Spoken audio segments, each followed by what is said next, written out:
Well, good evening.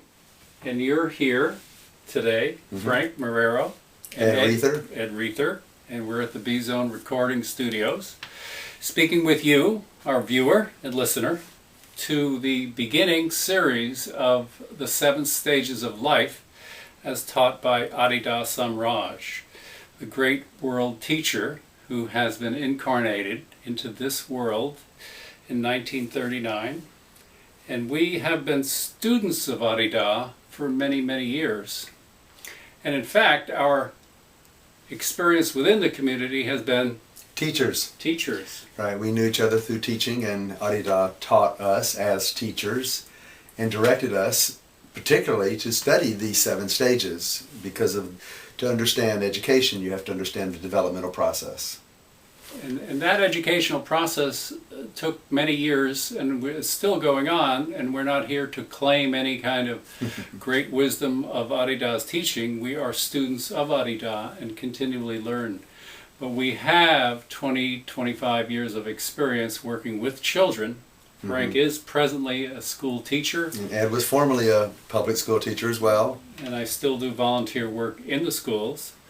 And we have learned to work with the teaching that Adida has given us. As a gift to us adults. This developmental thing about children has been particularly useful to us adults, and teaching adults about the developmental process. Right. So we like to refer to ourselves as Kilk-Klak of Adidam, so that we want to have a conversation of our appreciations of his teaching, things we've learned and used from his teaching about this developmental process and these 7 stages of education. And one of the things that we really want to do is share the gift that we've been given, because it's changed our orientation, to change our life, and not only our life, but the people who are around us, and mostly the children that we've worked with. So with that, I think we have to get into the teaching itself of Adida. And I mean, I just think it's the greatest thing in the world, but what would you say is, like, if I said 7 stages of life, his model, what would be one of the things that you go, oh yeah, I love, or what turns you on about that, or several things?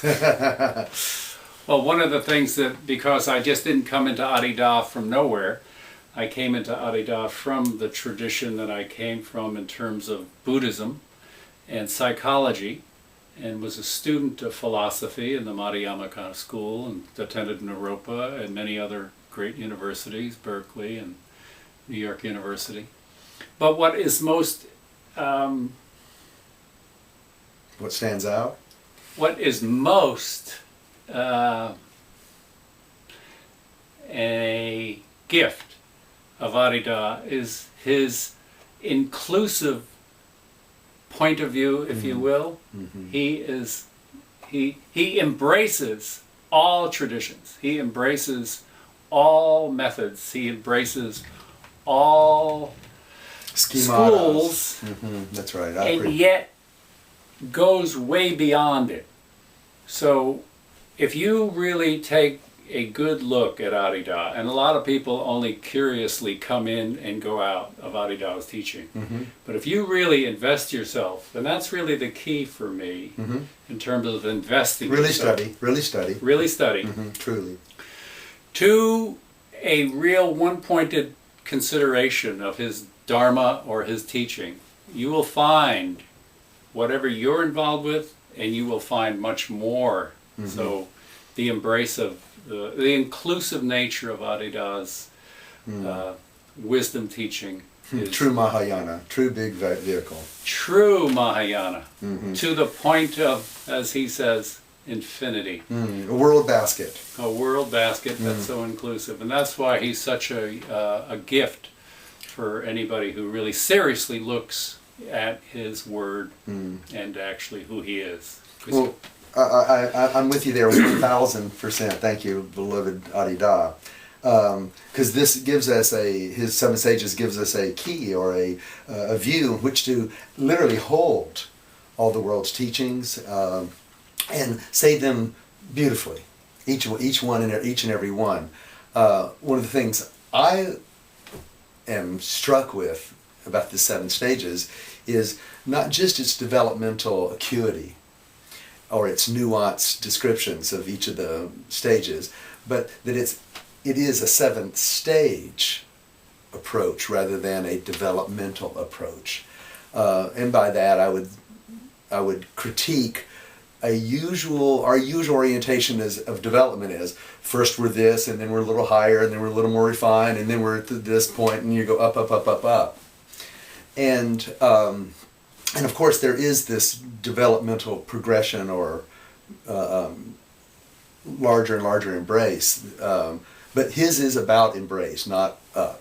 Right. So that I am here in the body. He's taught me to utterly accept and come to rest, let the body have space, and likewise he's taught me to fully accept all the emotional and psychic and feeling, soaring, romance, anything that's in that feeling domain. He has put me at rest. I've learned to embrace it. And likewise, the usual 3rd stage of development, I embrace it.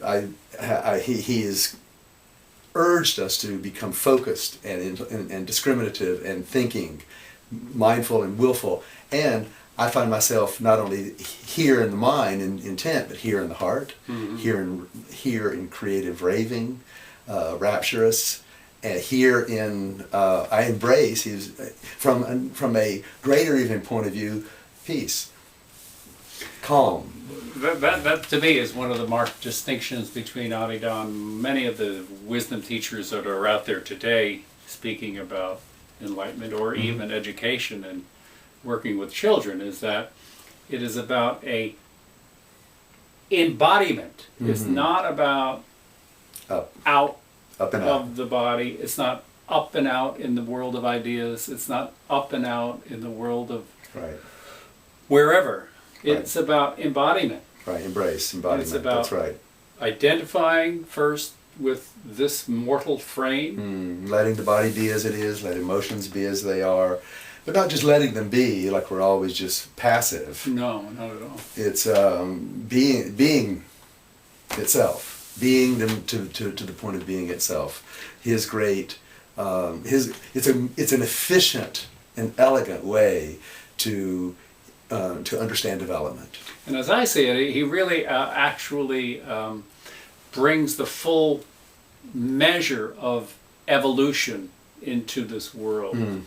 And he has brought into this world through his teaching a view of evolution that is incorporated in the cellular nature of the body, in this form, that this body is an enlightened vehicle. That's because there is only God, as he says. Our condition is a prior condition. We can let the body be in God because it already is. Is the Christian's great saying, metanoia, convert your point of view, and the kingdom of heaven is at hand. And this is why in this course we will be particularly focused on this critical or crucial juncture of obsession with mind. And so, because the truth is a formless and therefore thoughtless presumption. So the area or arena or nuances and delusions of mind will be particularly addressed in this developmental phase, in this developmental gift that he's shown us. Right, and what you hear today is so much more of the kind of Advaita kind of prior condition. Of course, all of this is in the tradition from Ramana Maharshi to Advaita to Mahayati and Dzogchen, and all the teachings that are out there today and all the teachers out there today are always addressing this witness place and prior to, and this deep space of peace that's always there. And that's the intuition that Adida really does embrace that. But this is not a mind dharma. This is just not thought. This is just not talking school, as he says. This is not just a rap. And the errors that we inevitably and consistently make when we talk about witness position. He addresses with acuity. Is it self-watching or self-observation? Are you having a thought about it later? Are there two birds in the tree or one? This is the kind of things that we'll address in this course. We will not withdraw from any nasty confession or be too embarrassed to tell of the gifts he's given us. Mm-hmm.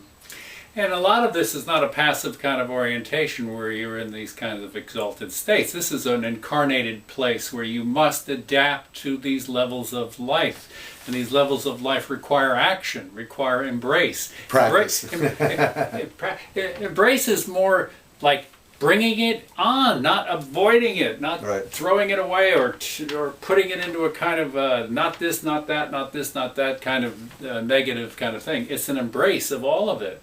Right, because embrace. Everything has got to be included in these levels. As he says, the ultimate mudra is one of total psychophysical love embrace with the living reality.